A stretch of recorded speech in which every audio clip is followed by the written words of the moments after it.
Fellow Zimbabweans, enough is enough.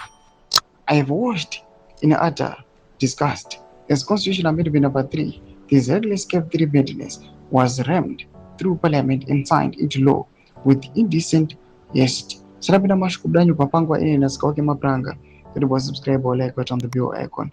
Timina Munamu comes as a retired Lieutenant General who spent decades defending the sovereignty and dignity of this nation.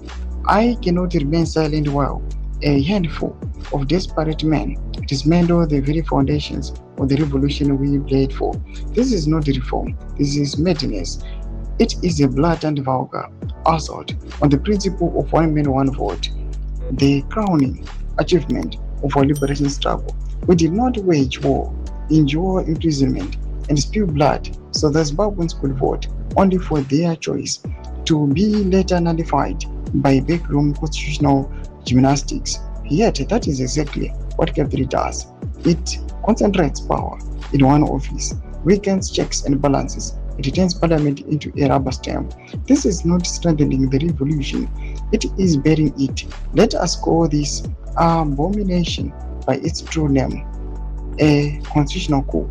It mirrors the arrogance of Ian Smith's 1965 UDI, a small clique declaring that they alone know what is best for the people, and that the sovereign will of the majority can be overridden by decree dressed up as amendment.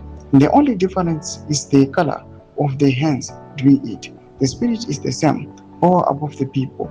The Cap 3 madness betrays every fallen comrade. It betrays the 2018 constitution that we, the people, endorsed in the referendum. It betrays the promise that never again would a few men treat Zimbabwe as their personal fiefdom. Those pushing this insanity claim they are curing toxicity.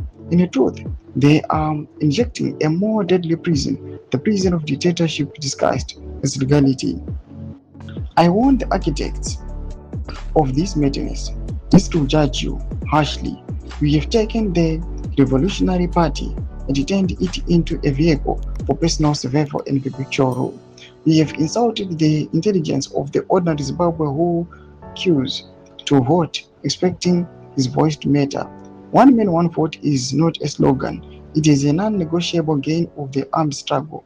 Cap 3 reverses that gain. To my brother officers, serving and retired, and to all patriotic Zimbabweans, this is the moment to stand up. We defended the nation against external enemies. We must now defend it against internal constitutional vandalism. Organize peacefully, mobilize lawfully, resist the madness relentlessly through every democratic channel available. Silence today will be complicit tomorrow. The revolution was never about installing lifelong rulers. Doma developments and online kwa pango ni comment section medu bozo mafunzo ili mrudi pa msuru pichi. So subscribe or like, which you don't on the bell icon.